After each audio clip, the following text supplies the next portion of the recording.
Je lance déjà l'enregistrement pour éviter de partir sans. Je vais commencer et ça fera venir les uns et les autres comme d'habitude. Donc, bonjour à tous, bienvenue à la mensuelle de l'innovation, comme chaque mois, comme son nom l'indique. Donc, on est ensemble pour une petite heure autour d'un porteur de projet innovant. Le but, c'est mensuel, c'est de vous inspirer, de vous faire découvrir de nouvelles tendances, de nouveaux outils aussi pour créer toujours et encore de belles expériences pour nos visiteurs. Donc aujourd'hui, on accueille Farid Magnani, qui est président de Tech for Gaia, une société qui est basée à côté de Strasbourg, à Ilkirch. Farid se définit comme un happy culteur et un gardien de la biodiversité. Donc, il va nous présenter son travail en faveur de la biodiversité et d'un élément essentiel de celle-ci, en fait, l'abeille. Il nous expliquera en quoi les acteurs du tourisme peuvent s'approprier ces outils et créer des médiations vraiment différenciantes. On va l'écouter pendant environ 30 minutes et ensuite on prendra le temps pour les questions. Donc cette séance est enregistrée et on vous enverra le lien d'ici quelques jours. On vous enverra le replay avec les supports de présentation. N'hésitez pas à transmettre ces supports et le replay dans vos réseaux pour faire connaître la solution auprès de partenaires ou de personnes dont vous savez qu'ils ont de l'intérêt. Ne vous privez pas. Je voulais aussi vous dire que la prochaine mensuelle de l'innovation aura lieu le 23 novembre prochain à 10 heures. On recevra Booking Better, qui est un système de réservation d'hébergement direct, éthique et sans commission. Voilà. Farid, je te passe la parole. Merci à toi, Diana. Bonjour à vous, mesdames, parce que je crois qu'il n'y a pas d'hommes. C'est ça? Donc, je vais partager mon écran.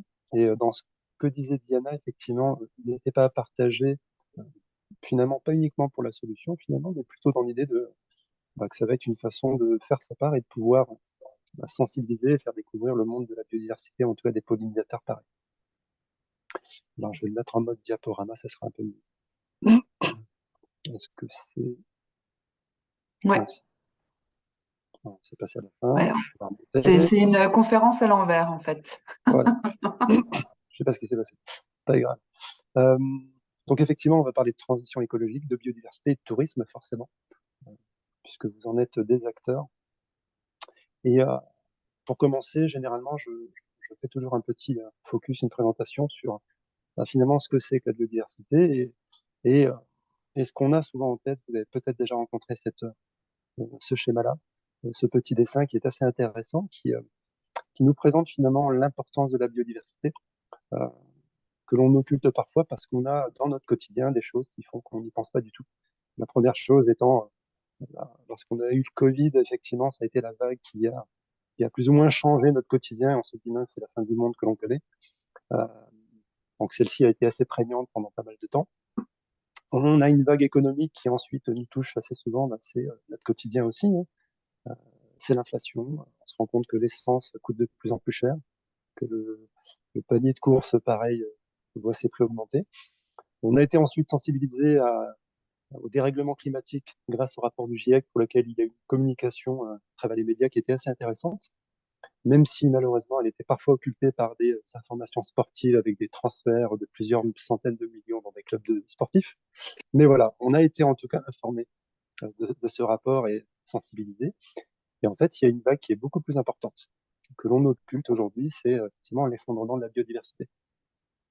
Pourquoi elle est beaucoup plus importante? C'est parce que la Terre nous accueille et c'est ce qu'on appelle, enfin en tout cas nous offre des services gratuits dont on n'a parfois pas conscience. C'est ce qu'on appelle les services écosystémiques, qui sont aujourd'hui de quatre ordres. Le premier étant la fonction support, c'est la Terre nous accueille dans des conditions favorables. Euh, le tourisme aujourd'hui sur Mars ou sur la Lune n'est pas encore possible. Donc voilà, les conditions ne sont pas favorables. Il y a une action de régulation, effectivement le climat avec les saisonnalités qui permettent aux plantes de reprendre et de se développer chaque saison, en tout cas l'année suivante. On a la fonction de prélèvement que tout le monde connaît finalement, hein. C'est votre quotidien, ce que vous avez autour de vous, hein. Diana, tu as de belles plantes suspendues derrière toi. Euh, voilà, vos textiles, ce que vous consommez. Donc voilà, ça c'est vraiment notre quotidien. En revanche, on oublie le dernier qui vous concerne directement, effectivement, c'est la fonction culturelle. La fonction culturelle, c'est finalement tout ce qui peut être lié à l'éducation, c'est le tourisme, c'est aller se balader. Je vais dans les Vosges parce qu'il y a des sites magnifiques à découvrir. Je vais aller me balader à travers le monde parce que je veux découvrir des espaces qui sont intéressants et remarquables. Euh, Aujourd'hui, l'OMS nous dit par exemple que avoir un parc à moins de 5 km de chez soi, c'est rallonger sa durée de vie de plusieurs années. Donc, ces éléments-là, culturels, de balade et de découverte, récréatifs aussi, là, sont cruciaux pour nous. Et aujourd'hui, ces services écosystémiques sont évalués à près de 135 000 milliards de dollars, ce qui est assez incroyable et qui représente près de 55% du PIB mondial. Et après, si, voilà, c'est un chiffre assez trivial, mais dans l'absolu, si ça ne représentait ne serait-ce qu'un seul pourcent, il n'y aurait plus personne. Voilà, tout ça pour dire que ces services écosystémiques sont cruciaux. Alors, voilà une liste, enfin, voilà, quelques-uns que l'on peut identifier, mais il y en a encore tellement à côté. L'épuration de l'eau, c'est source alimentaire forcément. On l'utilise pour la fabrication de médicaments. Il y a tellement et tellement de sujets auxquels on ne pense pas dans notre quotidien. Euh, et vous en avez, vous, certainement en tête. Si vous fermiez les yeux, ne serait-ce que 5 secondes, envisagez, on peut le faire là, on a le temps, hein, fermez les yeux quelques secondes et pensez à 2 ou 3 choses dont vous auriez du mal à vous passer.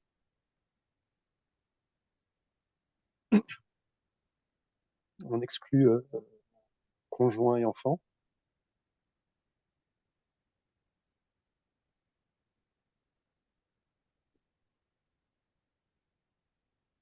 Ben, en fait, dans ce que vous avez en tête, il y a forcément une part de biodiversité, en tout cas un service écosystémique derrière. Si vous pensez à un livre, bah, la lecture très souvent s'inspire de la biodiversité de ce qu'on a autour de nous. Je vous dirai pas que les pages sont en papier, et ça c'est pas le sujet, mais voilà, en tout cas, tous ces éléments-là, toutes ces choses, un téléphone, pour ceux qui ont pensé au téléphone, bah, il y a de la silice dans les composants, il y a tout un tas de choses qui nous viennent de notre environnement. Euh, Ceux qui ont pensé, je pourrais pas me passer d'une balade, effectivement, se balader dans des rues, c'est pas la même chose que se balader en forêt ou en montagne. Voilà, il y a toujours de la biodiversité derrière ces éléments-là. Et, et ben, quand on a dit ça, on se rend compte que malheureusement, cette biodiversité, elle est mise à mal. On a identifié aujourd'hui 5 facteurs de pression majeurs. Très clairement, c'est ce que l'on met toujours en avant, c'est les changements d'usage des sols et de la mer. Donc, on a une exploitation, une surexploitation des ressources. C'est également lié au second point, et notamment la déforestation qui est vraiment mise en avant aujourd'hui. Euh, L'artificialisation des sols, enfin, il y a tellement de sujets. Le dérèglement climatique, là encore, on en voit l'impact, et tu le disais tout à l'heure, Diana, on est effectivement en automne. Euh, c'est pas normal, on devrait l'être depuis un petit moment. Euh, la pollution, qui peut être aussi bien la pollution des sols, aérienne, des océans, voilà. Pollution lumineuse, voilà, il y a tellement de sujets. Euh, et les espèces invasives, qui effectivement se multiplient de plus en plus et qui posent problème dans tout un tas d'écosystèmes aujourd'hui, euh, en France. Et vous pouvez vous le constater, étant des acteurs du tourisme parfois, quand vous proposez des solutions. Alors aujourd'hui, pour le tourisme, on met en avant, nous, finalement, 4 enjeux, 4 façons de faire. Euh, on parle de décarbonation très souvent. La décarbonation est souvent associée à l'élément de sobriété, on parle de ressources énergétiques. Ben nous, on explique que finalement, la décarbonation, c'est plus de biodiversité, puisque la biodiversité est un élément de captage, entre autres, et que ben, pour tout ça, il faut intégrer du vivant, donc c'est l'intégration d'habitats sauvages. On le voit parfois sur certains sites, ça peut être des habitats pour oiseaux, pour chauves-souris, pour des pollinisateurs, voilà, tout un tas de sujets qui peuvent être adressés. L'intégration du vivant, c'est la prise en compte de ce qu'on appelle la trame verte et bleue. Je pense que ce sont des sujets auxquels voilà, vous avez des infos là-dessus, puisque c'est ce qu'on appelle la continuité écologique des espaces. Pour faire très simple et schématisé, euh, un animal ne devrait pas avoir à traverser l'autoroute pour passer d'un point A à un point B. Donc il faut effectivement cette continuité-là. Et aujourd'hui, on a même instauré d'autres trames, hein. On a la trame blanche qui est une trame aérienne, puisqu'aujourd'hui, malheureusement, on a une disparition importante des oiseaux. Et on parle non pas uniquement des oiseaux majestueux, mais on parle des oiseaux communs par ailleurs, hein. C'est près de 17% de disparition en quelques années, ce qui est assez colossal et assez représentatif finalement de ce qui se passe dans notre écosystème. Il y a la trame turquoise, on a la trame brune pour les sols. Là, pour les sols, c'est assez intéressant. Lorsqu'en ville, vous avez des arbres qui sont plantés et que vous plantez un arbre et que vous lui avez fait un petit carré de 60 par 60 centimètres ou 1 mètre par 1 mètre, vous exagérez un petit peu, bah, après, c'est du béton, c'est un nouvel arbre, c'est du béton et ainsi de suite. Dans l'absolu, en réalité, la continuité des sols, c'est vrai qu'on est des arbres plantés dans un sol où en fait on a de la terre, vraiment, et pas du béton et du goudron. Puisque finalement, tous les insectes, en tout cas tous ces êtres vivants qui vivent dans les sols, bah, ont un carré assez déterminé, ils ne peuvent pas se déplacer, etc. Donc ça, c'est un élément également important. La ville du futur, en tout cas, nos villes du futur demain, bah, c'est de l'éco-construction euh, qui est, euh, qui est demandée. C'est une baisse de l'artificialisation des sols, avec aujourd'hui des écoquartiers qui se créent, euh, avec des constructions qui se font maintenant de façon verticale. On a très longtemps souhaité à ce qu'il n'y ait plus de tours, mais aujourd'hui, il faut envisager que les résidences individuelles, ça reste problématique et on va de plus en plus construire à la verticale. Et l'enjeu écologique derrière est assez majeur. Et la sobriété énergétique, c'est ce que l'on met souvent en avant. C'est effectivement le fait d'utiliser des énergies renouvelables, d'essayer de moins consommer, d'éviter d'avoir deux voitures à la maison, mais plutôt peut-être une seule, voire des véhicules partagés. Enfin, il y a tout un tas de façons de l'envisager. Mais l'idée étant que euh, il faut impérativement revoir nos modes de consommation. Dans tout ça, euh, je vous parle maintenant de Tech4Gaia assez rapidement, mais avant peut-être, si vous avez peut-être l'une ou l'autre remarque ou question ou interrogation, n'hésitez pas. Le sujet n'est pas forcément que je déroule, sauf si Diana, tu penses que c'est mieux que je déroule et puis ensuite on a les questions. Bon, franchement, on n'est pas très nombreux, donc autant profiter de ce format intimiste. Donc n'hésitez pas à prendre la parole en fait, hein. Ou si vous n'avez pas la possibilité de parler, de réagir sur le chat, mais vous pouvez. Voilà, puisque après je parle de Tech4Gaia, ensuite je parle vraiment du tourisme. Donc on peut déjà interagir là, si vous le souhaitez. Ah, il y a Laetitia qui Ouais, lève la main. Bonjour Laetitia. bonjour. Alors déjà, merci, parce que franchement, entendre dire que en fait, la décarbonation, ça peut passer par l'augmentation de la biodiversité, c'est une logique que j'avais pas du tout, mais c'est tellement sous le sens. Et ben, du Mais coup, je me dis, purée, là où j'avais l'impression moi, à titre perso, là maintenant, hein, je parle de ouais, mon implication et de ma contribution. Par rapport à tout ce que je fais déjà, je me disais, mince, qu'est-ce que je peux faire de plus? Et j'ai trouvé. En fait, bah, au-delà de qu'est-ce que je peux réduire, en fait, c'est cette notion de qu'est-ce que je peux augmenter, ça me fait un bien fou là. Moi qui suis plutôt, qui ai tendance, on en parle souvent avec Carole qui est juste là à côté, avec Diana, j'ai un brin d'éco-anxiété quand même, parce que j'ai cette conscience et donc à chaque fois je reviens dans qu'est-ce que je peux faire, parce que finalement l'anxiété, elle se calme que en rentrant dans l'action. Et ben me dire qu'en fait je peux agir en augmentant quelque chose, ça me fait beaucoup de bien bah, de l'entendre, vraiment. en fait, le prisme qui a été pris aujourd'hui par les médias, en tout cas en termes de communication, c'est de dire que euh, bah, très souvent, cette décarbonation, on parle de ça dans l'industrie par ailleurs, très souvent, c'est de dire bah, il faut revoir nos énergies, il faut revoir comment on consomme, produire en local. Donc en fait, très souvent, c'est dur, mais c'est de la restriction. C'est ça. On parle d'anxiété, on est en train de dire qu'il faut arrêter des choses. Nous, le sujet est plutôt de dire il faut arrêter, on est bien d'accord là-dessus. En revanche, il faut augmenter quelque chose par ailleurs. Et cette augmentation, euh, bah, elle passe effectivement par plus de végétation. Qu'est-ce que je peux faire moi dans mon quotidien qui aurait un impact finalement direct sur cette biodiversité? On va parler d'abeilles, c'est vrai, mais l'abeille, vous le verrez, n'est qu'un porte-étendard, elle n'est qu'un seul pollinisateur, elle n'est qu'un insecte représentatif de cette biodiversité. Et derrière, bah, finalement, tous, autant que nous sommes, on peut dans notre quotidien faire des choses. Souvent, on va vous parler de faire de la fauche tardive quand vous êtes à la maison, si vous avez un jardin. Euh, on va vous dire de consommer local. Vous pourriez avoir un petit point d'eau, ne serait-ce qu'une petite bassine ou une coupelle d'eau pour des pollinisateurs. Euh, En parler, c'est un acte essentiel, et ça, c'est pas grand-chose, hein. Parler de la biodiversité au quotidien, Enfin, donc, on peut tous faire quelque chose à notre échelle sans faire des choses incroyables et installer un mât avec une éolienne au fond de son jardin. Donc, ouais, déjà, merci pour ça. Merci beaucoup. Je t'en prie.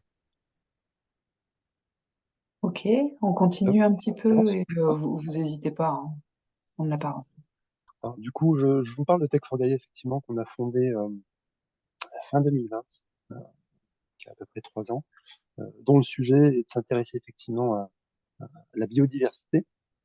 Donc là, l'idée étant de mettre des outils technologiques donc, au service de l'intelligence écologique. Euh, on est une équipe. Voilà, je ne suis pas tout seul. Moi, je ne suis que celui qu'on voit le plus. Mais voilà, il y a beaucoup de petites mains derrière.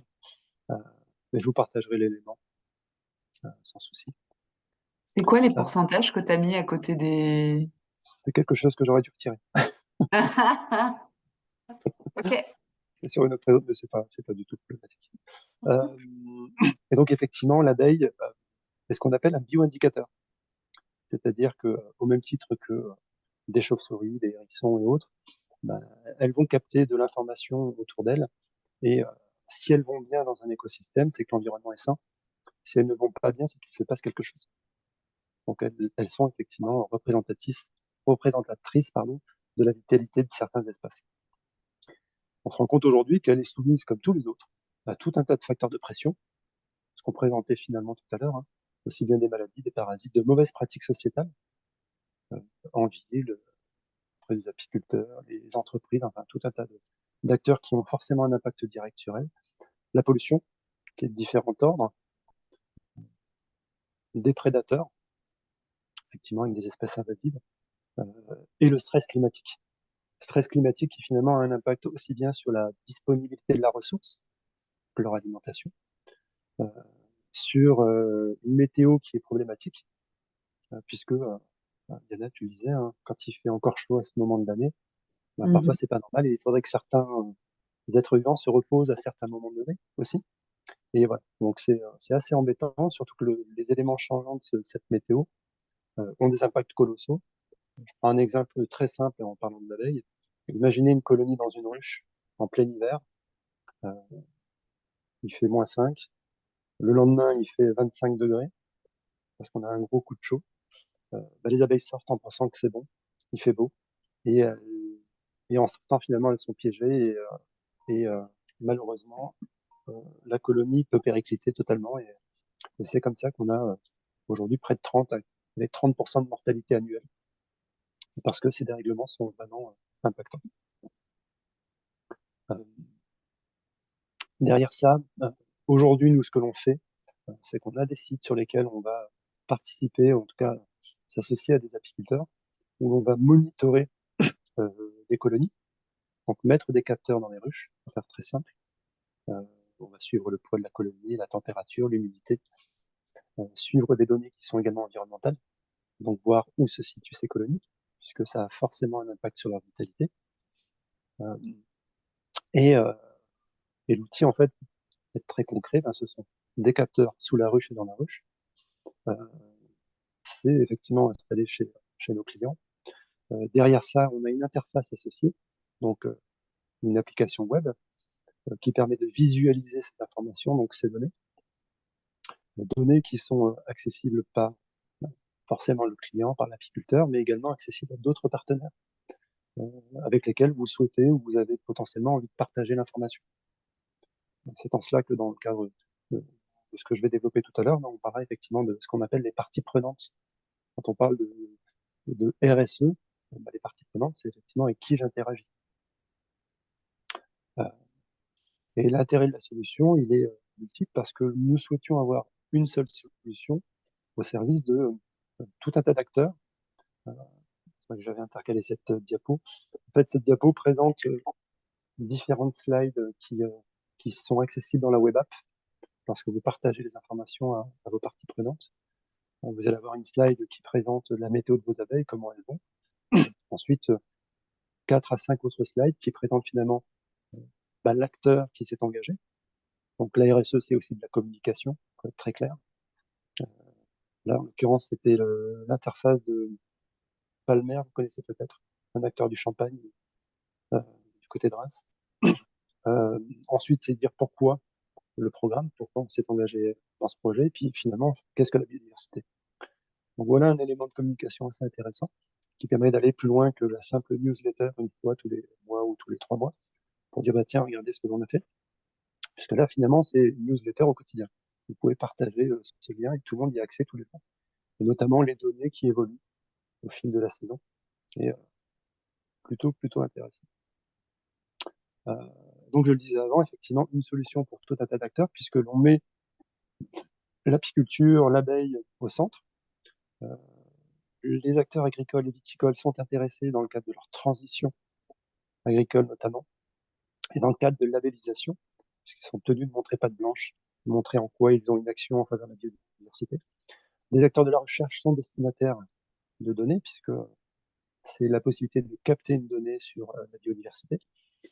Je parlais tout à l'heure des RSE, donc les entreprises et les industriels sont intéressés sur 2 pans. Il y a un pan à court terme, c'est ce qu'on appelle la RSE. Je montre que je suis un acteur engagé. Et le second pan est plutôt un pan lié à la mesure d'impact. Quel est l'impact de mon activité sur l'environnement?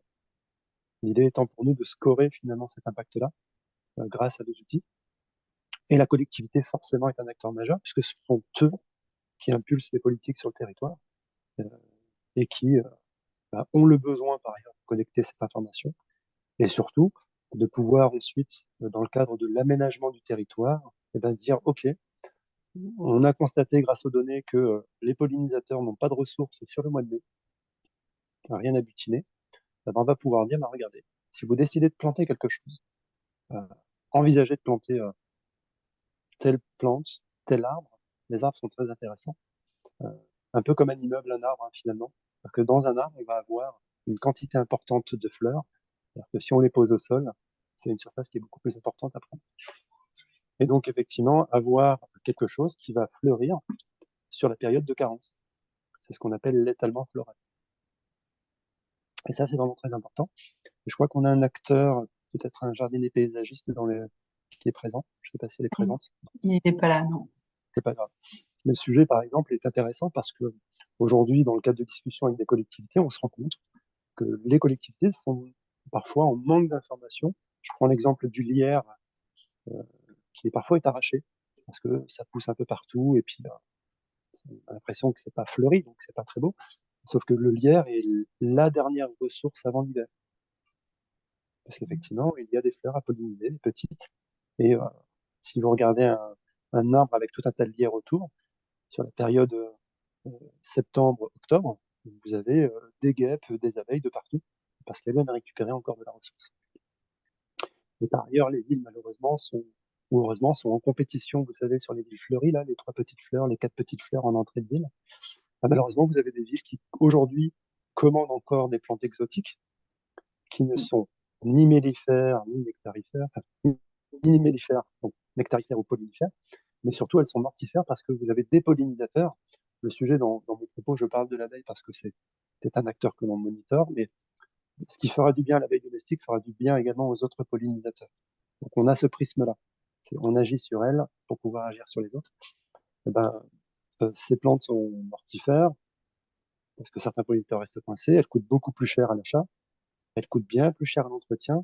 Et les agents des villes vous détestent quand vous plantez ce genre de choses parce que ça leur fait plus de travail. Alors que vous pourriez prendre des plantes qui sont du territoire et donc endémiques et avoir effectivement une ressource qui soit plus intéressante pour vos pollinisateurs. Donc voilà, finalement, c'est peut-être dire une solution pour laquelle la donnée a un intérêt pour chacun de ces acteurs. Et finalement, on va avoir des possibilités, c'est ce que l'on fait parfois, de cofinancement par ces acteurs-là. C'est-à-dire que une entreprise monitore des colonies et finalement, c'est un apiculteur qui en bénéficie par ailleurs et la donnée va être partagée avec la recherche ou avec l'école du coin. Voilà, il y a tout un tas de sujets possibles. Alors concrètement, et là je rentre dans le côté concret, on va parler de tourisme entre autres, par ailleurs, j'ai des ruches déjà présentes sur mon site ou chez moi, auquel cas il suffit de faire installer des capteurs, et ces données-là sont accessibles à travers la web app. Donc, vous pourrez partager ce lien et les acteurs pourront voir ce qui se passe chez vous, comment vont vos abeilles. Vous verrez que dans le partage, on peut le partager à tout un tas d'acteurs. Le second cas de figure, j'ai oublié, il y a un troisième cas de figure. Donc le second cas de figure, je n'ai pas de ruche, je peux en installer, donc j'ai de la place pour le faire. Donc nous, on peut vous trouver un apiculteur, ou vous prenez un apiculteur local. Aujourd'hui, les apiculteurs sont en quête ou en recherche d'espace, puisque finalement, certains transhument et déplacent leur ruche pour produire du miel. Donc ça se trouve également. Et auquel cas, effectivement, pareil, je partage les informations aux différentes parties prenantes. Le troisième cas de figure, c'est je n'ai pas la place, mais je peux parrainer des ruches à distance.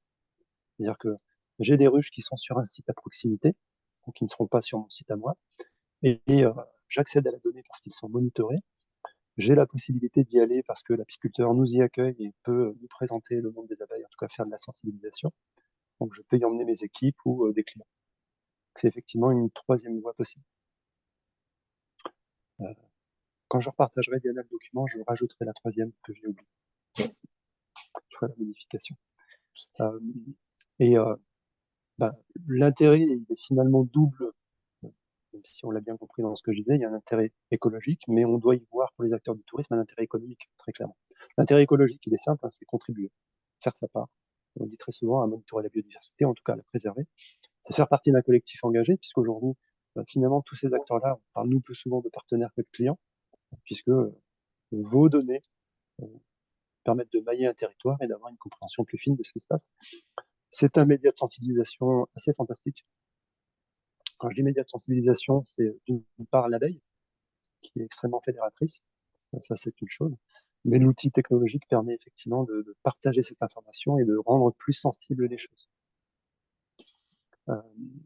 D'ailleurs, dans la notion de rendre plus sensible, je vous donne un exemple. Veolia, qui est dans le traitement des eaux, dans le cadre de leurs analyses d'eau, en fait, ils le font de deux façons aujourd'hui. Forcément des analyses chimiques. On analyse l'eau et on voit si on a bien fait le travail de traitement. Ils ont également une autre façon de le faire, c'est qu'en sortie de bassin, ils ont ce que l'on appelle un truitomètre. Comment vont les truites? Si les truites vont bien, c'est que le travail est bien fait. Si elles n'allaient pas bien, c'est qu'il s'est passé quelque chose. Oui, ça semble un peu dur comme procédé, mais c'est une façon de le faire.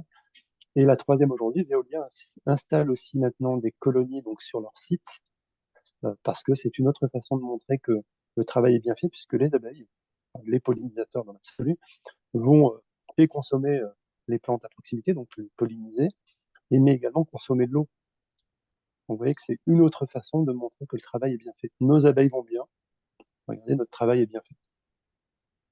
Et puis de façon très globale, c'est l'idée de faire sa part à son échelle. L'histoire du colibri, voilà, que l'on aime bien marteler, mais effectivement, chacun fait à sa mesure. L'idée étant pas de dire que demain, vous allez retourner la table et puis devoir investir des milliers d'euros. C'est plutôt, moi, j'ai peu de moyens, ou je peux faire peu pour l'instant, ben, je fais peu. Si je peux faire beaucoup, je fais beaucoup. L'intérêt économique, il est important, et c'est là que ça devient intéressant. C'est un outil différenciant. Donc c'est différenciant parce qu'aujourd'hui, si vous cherchez des acteurs qui proposent de l'animation, de la sensibilisation au niveau de la biodiversité ou des pollinisateurs, donc les abeilles en l'occurrence, ben, il y a peu de choses. Pour avoir déjà cherché à partir à la ferme, j'ai déjà trouvé, ça c'est pas un souci. Mais j'avais recherché effectivement des acteurs qui proposaient de la visite de ruches et de la sensibilisation. J'ai pas trouvé grand-chose. Donc ça permet effectivement d'être différenciant.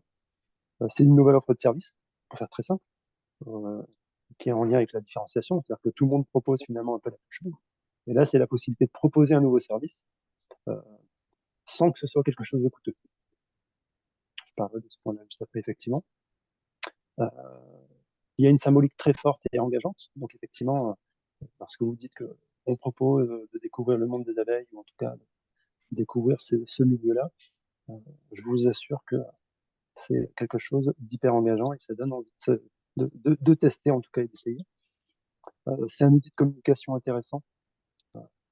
Donc physique, donc c'est effectivement aller voir de vraies abeilles et mettre les mains dans la ruche par exemple, ou les manipuler.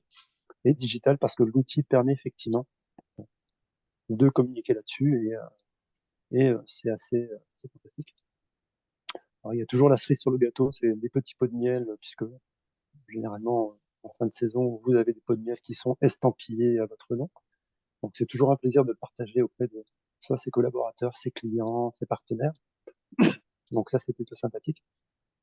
Un outil fidélisant, oui, parce que l'idée étant que lorsque on s'engage généralement, lorsque vous partagez avec des parties prenantes, et que vous leur partagez ces outils-là et qu'il est prévu qu'ils viennent vous voir en fin d'année, par exemple, s'ils étaient prévus, finalement, vous allez les engager dans le temps parce qu'ils ont un retour qui est soit quotidien ou chaque semaine, ils peuvent aller voir les données que vous leur avez partagées. Comment vont ces abeilles? Donc, je dirais même plus, c'est que très souvent, on a plus de facilité à vouloir préserver quelqu'un que l'on connaît. Alors que si je sais pourquoi la biodiversité, pourquoi les abeilles sont importantes, j'ai plus de facilité à vouloir aller les aider et les préserver. Quand on parle d'abeilles, très souvent, les gens disent ouais, non, moi je suis allergique, j'ai été piqué une fois. Dans, dans 90% des cas, c'était pas une abeille, c'était une guêpe. Il faut juste envisager que les abeilles ne sont pas intéressées par les humains, elles ne sont intéressées que par les fleurs.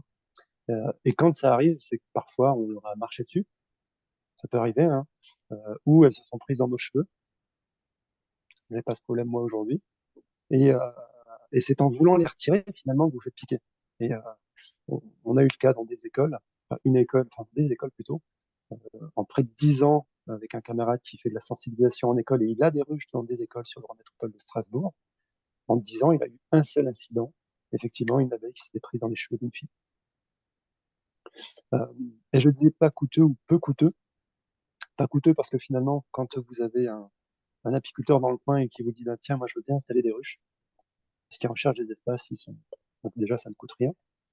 Euh, vous avez des partenariats qui se font finalement ou des cofinancements qui se font et finalement, bah, c'est pas vous qui allez assumer en tout cas. L'acteur du tourisme ne va pas forcément devoir assumer la charge. Euh, et derrière, il peut y avoir d'autres solutions partenariales qui peuvent se mettre en place. Et ça peut être parfois du cas par cas, mais en tout cas, c'est une démarche qui n'est pas très engageante. Euh, quelques idées en pagaille euh, qui sont déjà faites hein, par ailleurs. C'est j'informe mon office du tourisme et puis je dis que j'organise des visites ou en tout cas j'ai des ruches et puis que l'on peut organiser des événements chez moi.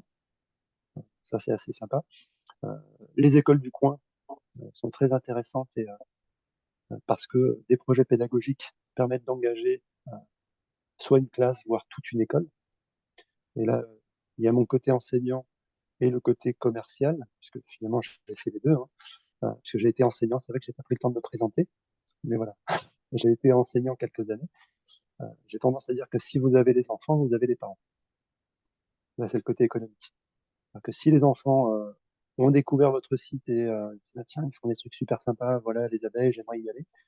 Bah, les parents vont dire, bah, tiens, si on se faisait un week-end, et puis en même temps, on va aller voir les abeilles en famille. Et puis de façon très simple, les parents parlent entre eux, et puis c'est un outil de communication très, très intéressant. Les entreprises sont très intéressées par ailleurs. Là, on va parler d'RSE. Ce sont des sorties, des réunions, des activités de team building. Et aujourd'hui, même des conférences sont organisées quand on parle de management et on fait découvrir en fait l'organisation dans la ruche, qui est une démocratie et non une monarchie. Ce n'est pas parce qu'on a une seule reine, mais effectivement, c'est très utilisé aujourd'hui dans des conférences sur le management d'entreprise. Voilà. Je peux organiser des visites à des moments clés dans l'année. Hein. Vous avez aussi bien la fête des abeilles, fête de la biodiversité, vous avez la journée du développement durable, enfin tout un tas de thématiques finalement qui sont aujourd'hui, en tout cas de dates qui sont existantes. Euh, pour les apiculteurs, je le disais, ce sont nos nouveaux espaces et eux finalement vont également être en capacité de faire venir aussi du monde finalement, de faire découvrir puisque les apiculteurs, les associations apicoles recherchent des espaces et font de la sensibilisation également. Donc, c'est également nouer un lien partenarial avec des acteurs locaux. Après, de façon très globale, effectivement, des thématiques, hein, c'est aller à la découverte des abeilles, le monde des pollinisateurs. Parce que je le rappelle, hein, l'abeille domestique ou l'abeille à miel n'est finalement qu'une seule espèce sur 1000 espèces d'abeilles en France. C'est près de 20 000 à travers le monde.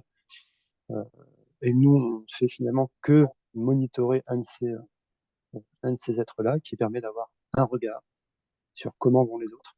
Parce que je le disais, l'abeille domestique a une chance près, enfin une chance supplémentaire, c'est que nous, on est en capacité de la nourrir quand la saison a été mauvaise, parce qu'on peut nourrir effectivement, hein, ou les préserver, alors que le papillon, le bourdon et le coccinelle du coin, eux, n'ont personne pour les préserver.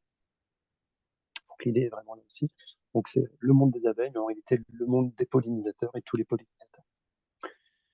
Et puis les produits de la ruche, forcément intéressant puisque ça permet d'amener du monde, puisqu'on va parler aussi bien du miel, de la cire, de la propolis, on peut parler de gelée royale, et puis tous les dérivés derrière ensuite, hein. Vous avez tout un tas de cosmétiques, de produits alimentaires. On parlait du miel tout à l'heure offert à l'entreprise, en tout cas à l'acteur du tourisme. On a des acteurs du tourisme qui, d'une, sont contents d'avoir des pots estampillés, mais d'autres qui sont contents d'avoir du miel qu'ils vont utiliser dans leur restauration finalement, puisque ça permet de remplacer le sucre que l'on met parfois dans certains plats par du miel, ce qui est beaucoup plus simple. Donc il y a tout un tas de choses derrière que l'on peut mettre. Et puis encore plein d'autres idées, hein. Si on prenait le temps de faire du brainstorming, on aura peut-être le temps, hein, d'ailleurs, on peut envisager encore tout un tas d'idées derrière. Alors, en conclusion, pour s'engager, je dis toujours que c'est très simple, c'est vraiment très facile. Déjà, il faut être informé, ça c'est le premier élément. Il faut en parler. Il suffit, Laetitia, tu le disais avant, maintenant je sais que je peux faire autrement, c'est pas uniquement du restrictif. Demain, tu en parles à ta voisine, et puis voilà, c'est une façon de communiquer, en cas de partager l'info, et puis de faire sa part à son échelle. Et puis, pour les acteurs du tourisme, effectivement, il y a un véritable enjeu parce que pour avoir assisté à un événement que vous aviez organisé, c'était un événement qui avait été organisé à la Ciné Bussière, et effectivement, le sujet là-bas était, on parlait de transition écologique, mais très souvent, la transition, c'était qu'est-ce que je fais à l'intérieur? C'est-à-dire, je mets un papier éco-responsable, j'essaie de moins consommer d'eau, je fais consommer bio, enfin, et très peu d'acteurs ont parlé de la biodiversité. Concrètement, qu'est-ce que je peux faire et de quelle manière aussi, finalement, cette biodiversité peut être un atout pour ma structure. Et, et véritablement, très peu d'acteurs en ont parlé. Donc, il y a un vrai sujet là-dessus. C'est que finalement, cette transition environnementale et écologique, elle se passe aussi à travers cette biodiversité. Et là, l'abeille n'est qu'un moyen, finalement, elle n'est qu'un média. On peut en envisager tout un tas d'autres, hein. Moi, je vous le dis par ailleurs, nous, on s'intéresse déjà à la chauve-souris, vous voyez, parce que c'est aussi un indicateur intéressant. Et c'est certainement le meilleur insecticide au monde naturel, puisqu'elle consomme près de la moitié de son poids en insectes, en moustiques et autres. Donc, si vous voyez des chauves-souris, c'est plutôt bon signe. Plus de chauves-souris et moins de moustiques tigres. Exactement, voilà. Et puis après, voilà, vous aurez les coordonnées. La chauve-souris, effectivement, puisque c'est celui qui nous intéresse par ailleurs. On va s'y intéresser d'ici 1 an ou 2, voire même avant. Et puis après, vous aurez quelques petites informations. En tout cas, je vous remercie pour votre écoute attentive. Et puis on va pouvoir échanger maintenant. Donc, on est d'accord que tu as un champ d'intervention international. Ben, je pars vendredi aux États-Unis pendant 1 mois. Et j'espère que ça ira parce que je me suis coincé le dos hier en portant une ruche. Oui, voilà, effectivement, le sujet, c'est qu'on n'est pas uniquement ici. On a déjà été au Maroc, notamment aussi sur une conférence pour parler de la ville de demain, la ville du futur, en lien avec le ministère de l'Agriculture. Enfin, voilà, il y a tout un tas de sujets. Nos voisins européens sont effectivement de gros acteurs et parfois bien plus engagés que nous dans cette transition et sur tout un tas de champs, hein. Je ne parle pas uniquement de l'apiculture, hein. Et puis vous l'avez entendu, mon sujet, c'est pas l'apiculture dans l'absolu, hein. Vraiment le reste. Et comment accompagner tout un tas d'acteurs dans cette transition en pensant plutôt à la biodiversité. Donc oui, ça peut aussi bien être les pays du Benelux, l'Allemagne qui est à côté. Voilà. Super. Est-ce que vous avez des questions pour Farid? Oui, moi. Noémie? Alors, bonjour Farid, Bonjour. enchantée. Je voulais vraiment vous féliciter. Je trouve ça magnifique ce que vous faites, vous et votre équipe, sincèrement. Parce que j'ai eu le plaisir d'assister quand j'étais au lycée à une conférence où un professeur, en fait, nous montrait déjà à l'époque que sans les abeilles, en fait, qui sont les gardiennes de notre monde, C'est ça. l'humain est amené à disparaître. Donc, vous réalisez vraiment une action essentielle. Et c'est très, très beau d'en avoir fait comme ça votre entreprise innovante avec votre équipe. Donc Merci. vraiment, à titre personnel, je voulais vous féliciter. Je compte en fait parler de vos capteurs à deux apiculteurs que je connais. Parce que, en plus, je crois profondément que les abeilles, en plus de tout ce qu'elles font déjà dans notre monde, nous soignent avec le miel, avec la gelée royale. Et donc, du coup, comment ça se passe en fait si, par exemple, j'ai un voisin qui est apiculteur ou encore un autre ami à qui je vais en parler? Vous proposez en fait d'installer le capteur déjà dans les ruches présentes ou le but ce serait qu'il puisse créer d'autres ruches? Non, l'objectif généralement pour nous est plutôt de travailler sur le maillage déjà existant. D'accord, Le super. sujet n'est pas de mettre de plus en plus de ruches à travers la France, parce que finalement, euh, comme la problématique aujourd'hui est liée à un manque de ressources, Oui, si demain je décide de mettre des ruches partout, ben, en fait, je ne résous pas le problème de la ressource. d'accord. Donc c'est Au contraire, vraiment voilà, sauvegarder l'existant. voilà, c'est sauvegarder l'existant. Il nous arrive d'en installer, mais parce que des acteurs en ont fait installer, et à ce moment-là, on va les monitorer. Mais nous, D'accord. notre sujet n'est pas de dire qu'il faut créer des ruches, c'est plutôt de monitorer l'existant et voir ce qui se passe. Donc vos Impeccable. apiculteurs, effectivement, ça peut être intéressant, avec grand plaisir. Et Oui, surtout que on a un programme particulier avec les apiculteurs, donc oui, il y a forcément quelque chose à faire. D'autant plus que l'on a 400 dispositifs là qui sortent de production d'ici quelques semaines, d'accord. et l'enjeu est de pouvoir les installer d'ici fin novembre. Donc ça peut être sympa. Ah oui, complètement. Donc à titre privé, je suis vraiment Ouais, sans souci. fascinée Là, par vous avez... votre projet, puis j'espère vraiment qu'on va pouvoir en parler et le développer. Et je fais une rapide parenthèse parce que c'est pas le sujet ici, mais à titre professionnel, je suis dans le financement de l'innovation et j'aide en D'accord. fait les entreprises comme vous, donc qui sont innovantes et qui font parfois de la recherche et développement avec la création en tout cas de votre capteur, à obtenir différentes subventions, crédits d'impôt recherche et innovation auprès de l'État. Donc, si ça vous intéresse, je peux vous contacter et on pourra creuser ça ensemble parce que du coup, vous pouvez accéder à certains fonds que vous n'avez peut-être pas encore et que vous méritez amplement au vu de la qualité de votre innovation. Merci, c'est gentil. Bah, en tout cas, oui, on peut en discuter avec plaisir. Euh, on en discutera, oui. Oui, On va pas on développer fait ça. plus. Merci Et en Noémie. tout cas, merci. Merci beaucoup Merci à vous. d'exister. Merci pour ce que vous faites. Et juste pour rebondir sur ce que disait Noémie, est-ce que c'est facile parce que d'équiper une ruche existante? C'est Oui, rapide, c'est facile, enfin. en fait, ça prend à peu près 5-10 minutes. Pour faire très simple, Ah oui, j'ai une ruche, je la soulève et puis je mets la balance en dessous. Puis ensuite, je passe une sonde à l'intérieur. Aujourd'hui, c'est juste ça en fait qu'il faut faire. Donc ça va relativement vite. Pour la passer, on peut soit la passer par la planche d'envol ou faire tout simplement un trou avec une perceuse et puis passer la sonde à l'intérieur. Donc c'est ok, aussi simple que ça, sachant d'accord. que l'année prochaine, la solution évoluera un petit peu, donc fin d'année prochaine, parce que l'on ajoutera d'autres éléments, notamment une caméra qui permettra de voir la planche d'envol. Donc on ira encore plus loin dans ce qu'on donnera à voir.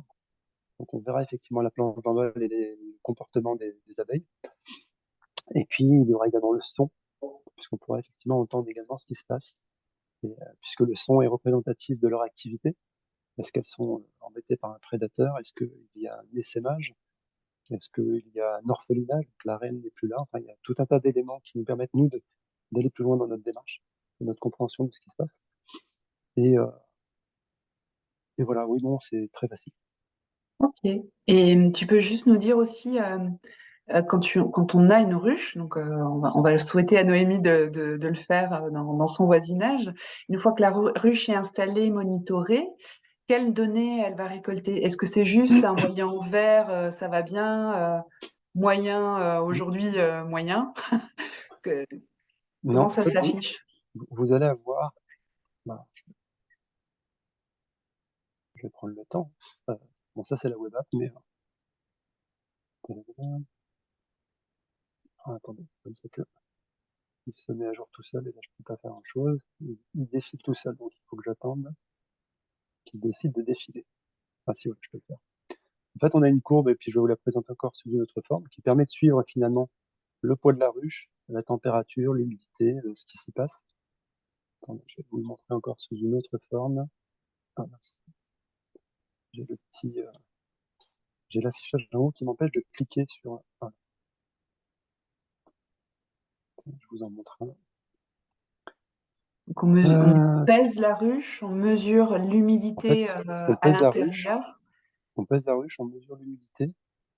Attendez, là, j'ai les caméras qui m'empêchent de faire ce que je veux. Merci.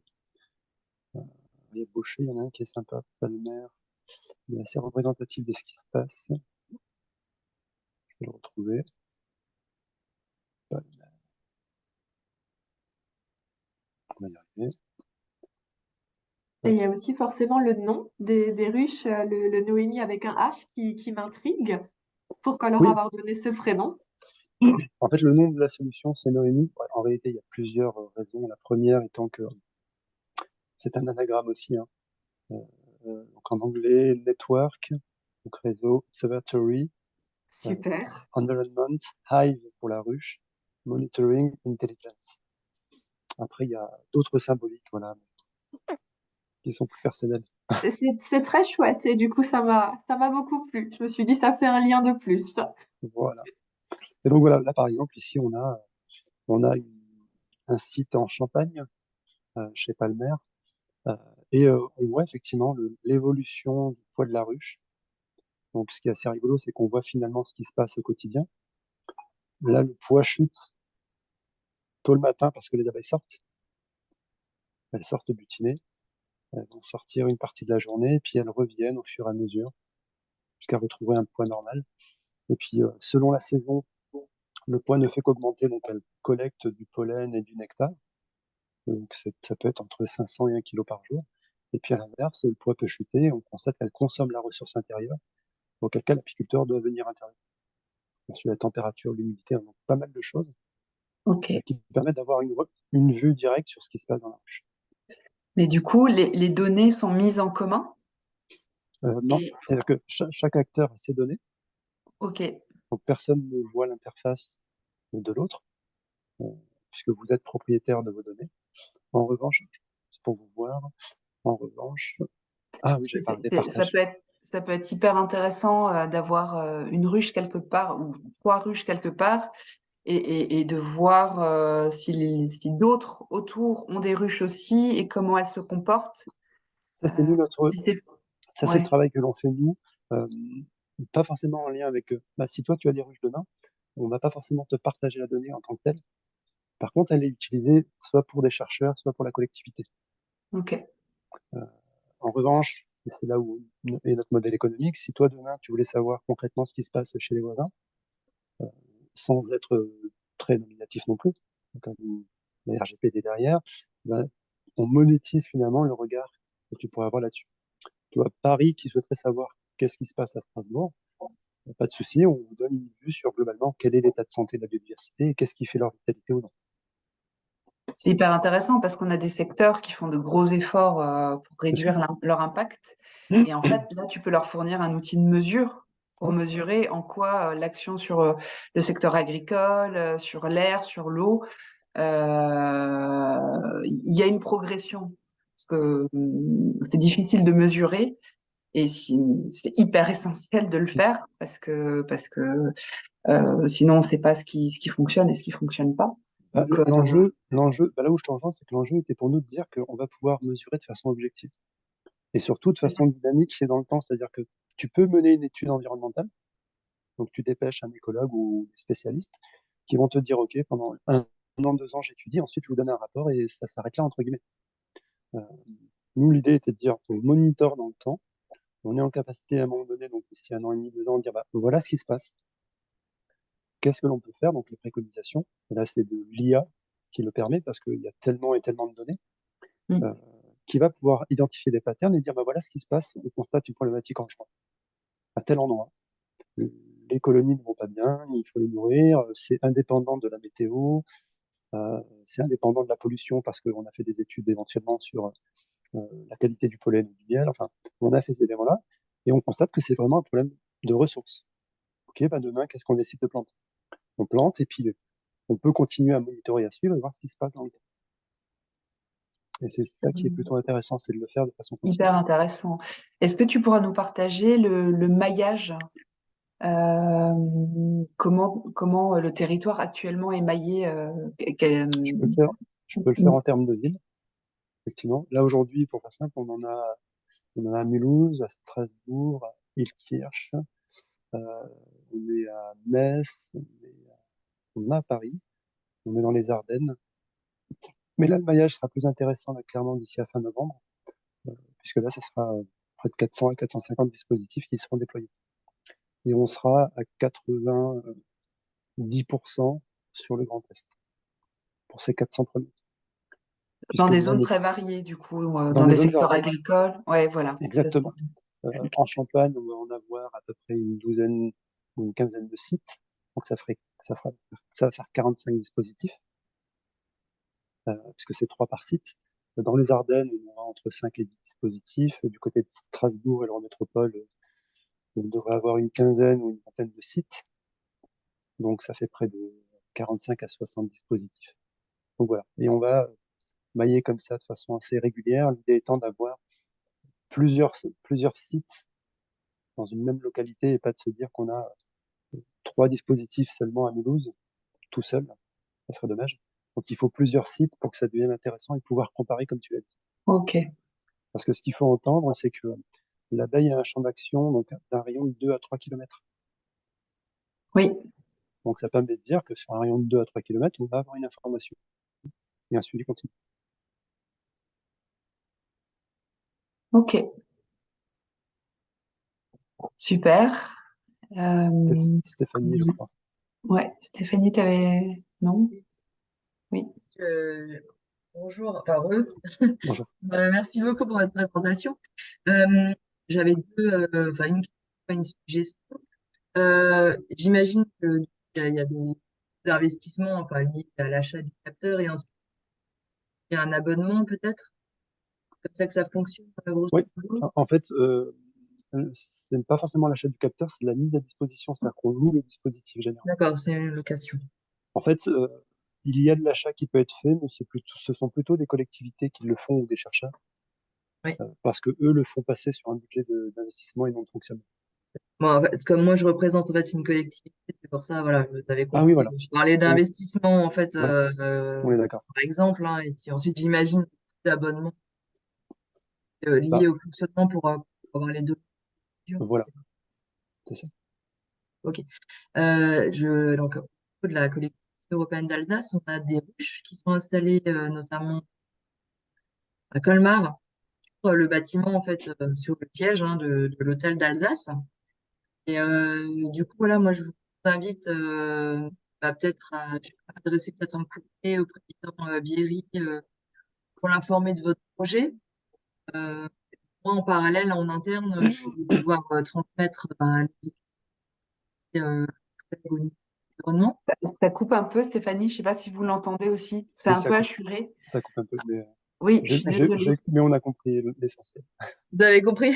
Ouais, Oui, donc pour la que... CEA, effectivement, on est en relation par ailleurs avec, bon, la DIRA déjà, ça, c'est une chose. Ok, Euh, J'avais à rencontré dire. Monsieur Bierry il y a 2 ans et ce qui est génial, c'est qu'il est d'une famille d'apiculteurs, donc le sujet l'intéresse particulièrement. Ah bah voilà. Voilà. Maintenant, il reste à voir comment on avance, mais voilà, oui, c'est un sujet. Ouais, effectivement. Et je pense qu'effectivement, oui, ça pourrait être intéressant. Après, je ne veux pas m'engager, bien sûr, pour le président, mais voilà, surtout si vous l'avez déjà rencontré, peut-être le ressolliciter par rapport à ces ruches qui sont déjà présentes du coup à Colmar. Voilà. Bah, si vous avez un contact privilégié pour le site là-bas, ça peut être intéressant, parce que Monsieur Bierry, malgré tout, a tellement d'acteurs qui le sollicitent, et est-ce qu'il se souvient encore de nous? Je ne sais pas. Ok, bah, je vais voir en tout cas déjà, je vais me rapprocher des collègues là au niveau de l'environnement Ouais. et voir effectivement comment est géré ces ruches. Je vais essayer de trouver l'info à Colmar. Bon, moi, je suis Ce à serait Strasbourg. super. Je vais essayer. Ce Merci serait top. Stéphanie. Merci beaucoup. Merci beaucoup. Bon. Est-ce que vous avez encore des questions pour Farid ou...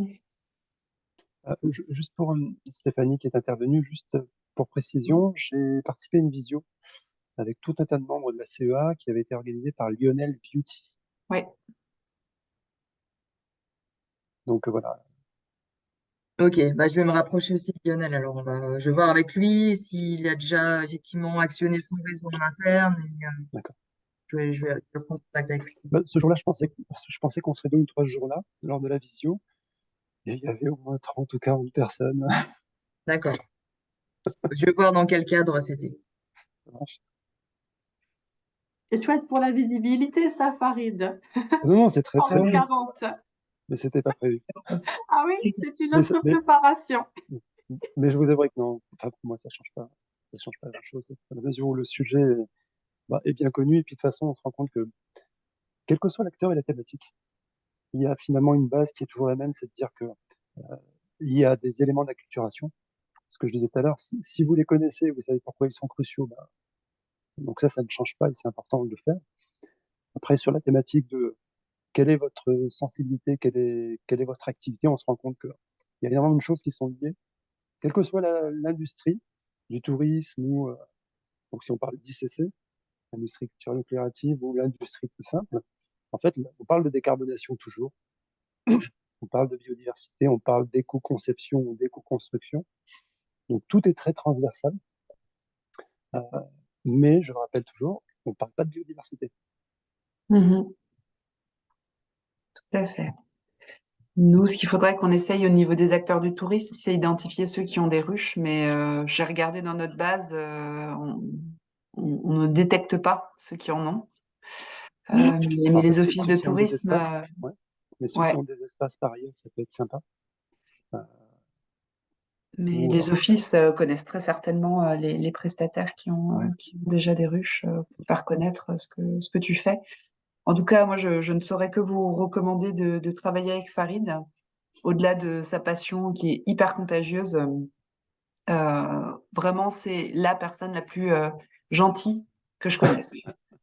Donc, d'une grande disponibilité, d'une extrême gentillesse. Donc voilà, je tenais à finir merci. sur cette note-là. On est au bout de notre heure. Merci d'avoir suivi cette mensuelle un peu plus confidentielle, mais on va propager, hein. On est aussi des pollinisateurs. On va propager les infos que tu vas nous envoyer, Farid, Merci. et essayer voilà, de pousser cette solution auprès des acteurs pour pas être juste dans la culture du miel, Oui, voilà, mais c'est pas le sujet. oui, On est d'accord. voilà, passer dans autre chose. Merci beaucoup, merci à tous. Je vous À souhaite bientôt. une bonne journée. Oh, c'est chouette. C'est chou. Bon rétablissement, Farid, pour votre dos. Je vous souhaite Merci. beaucoup, beaucoup de succès. À très bientôt. Et merci beaucoup, Diana. Moi, Avec je pense plaisir, venir Noémie. tous les mois à votre mensuel que j'ai découvert grâce à ma maman et ça m'intéresse énormément. Et là, Avec c'était génial plaisir. de vous rencontrer, Farid. À très Merci bientôt à vous. et bonne journée à toutes et à tous. Merci. Au Bonne revoir. Bonne journée, merci, au Merci revoir. beaucoup. Au revoir, bonne journée. Au revoir. Merci tout le monde.